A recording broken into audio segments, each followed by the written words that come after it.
As for the Turks, their 60,000 men, skillfully deployed and commanded by General Liman von Sanders, had won their first victory for many years, and over the Royal Navy, which they and much of the rest of the world had long believed to be invincible.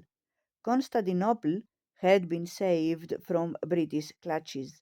Once again, they could walk with their heads held high.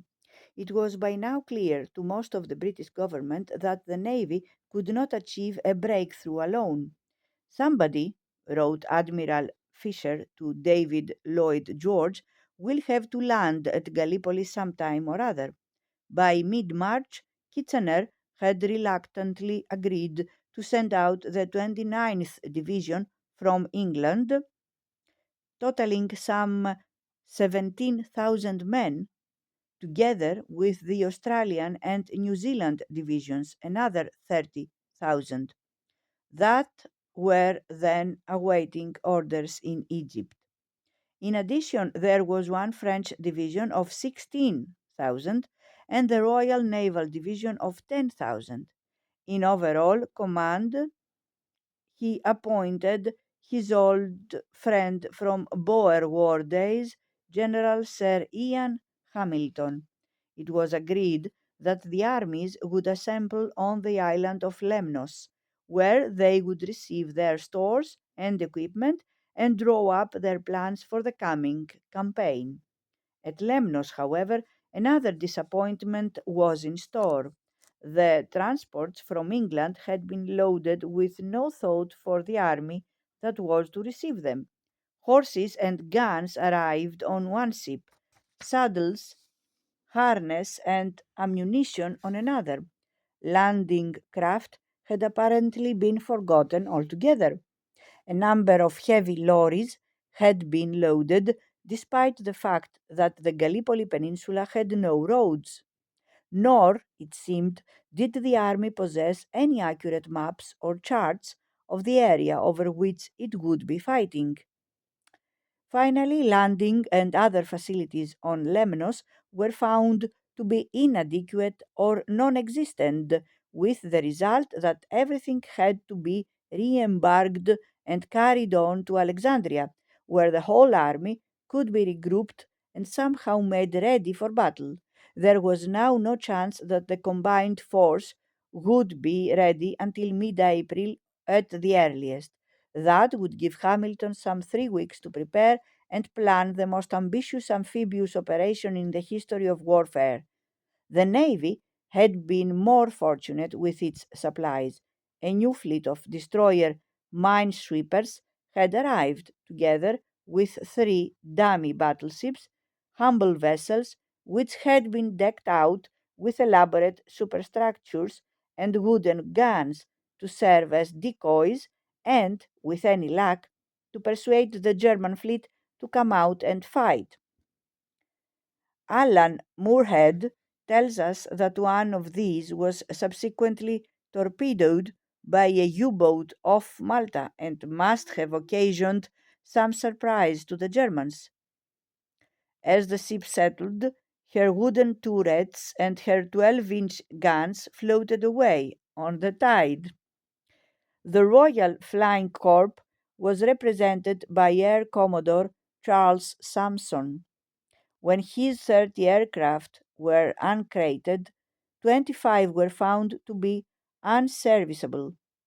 For the remainder, however, there was a number of bombs designed to be lobbed overboard by the observer. Where the aircraft really came into their own was in the field of reconnaissance. The aerial photography of the enemy emplacements, with their vast fields of barbed wire, filled Hamilton with gloom. The long delayed landings finally took place in the early hours of 25 April. The British disembarked at Cape Helles on the western tip of the peninsula, the Australians and New Zealanders in a small bay, henceforth to be known as Anzac Cove, some 13 miles along the north coast. The French, meanwhile, were put ashore at Calais on the southern coast. The defending Turks, though outnumbered and outgunned and subject to constant shelling from the ships, kept up a courageous resistance. The Allied troops fought equally bravely, but their task was made harder by the extraordinary preference of Hamilton and his two subordinate generals, Aylmer Hunter Weston and Sir William Birdwood, commanding the British and the Anzacs, respectively, to remain at sea throughout the vital first hours after the landings. Thus, when the signaling arrangements began to fail and there was an almost immediate breakdown of Allied communications, each individual unit was left to look after itself, with no knowledge of what was happening on the next beach to its own. By the end of the first day, after heavy casualties on both sides, the invading forces were still largely confined to the shores. Anyone who has ever visited the Gallipoli Peninsula will have been struck by the intense hostility of the terrain. Of scenic beauty there is plenty, with the plain of Troy extending beyond the Dardanelles to the south, and rising from the sea in the west, the islands of Imbros and Samothrace. But the beaches themselves set in what is essentially a succession of small coves are small and narrow, and they are overhung by cliffs, rising almost perpendicular, only yards from the shore, slashed by precipitous ravines, and so densely covered with scrub and bracken as to be in many places utterly impassable. Thus, the Turks on the heights above, hidden in the thick vegetation, had a perfect field of fire on the forces trapped on the beaches below.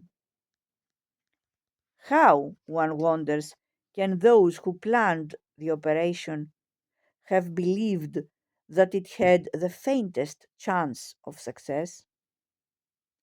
Hamilton and a few of his senior officers had done a rough reconnaissance by sailing a little way up the coast in a destroyer, and there were a few aerial photographs, but no one had a proper map. And there were some areas, notably Anzac Cove, which had never been mapped at all.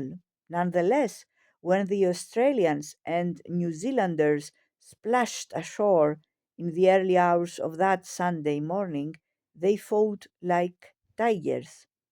Some of them managed to cut a path with their bayonets through the scrub, and by 8 a.m. it seemed that in several places the Turks were on the run. At that moment, however, there arrived on the scene one of the half dozen most remarkable men of the 20th century, Mustafa Kemal. He made a brief appearance in the preceding chapter, was by now, at the age of 34, a divisional commander. Called out with one small battalion to engage the invaders, he first single handedly stopped a group of his retreating countrymen and, by the sheer force of his personality, persuaded them to turn and fight. Then, realizing that the battle was far more serious and on an infinitely larger scale than he had been led to understand, he summoned on his own responsibility a crack Turkish regiment and one of the Arab units as well.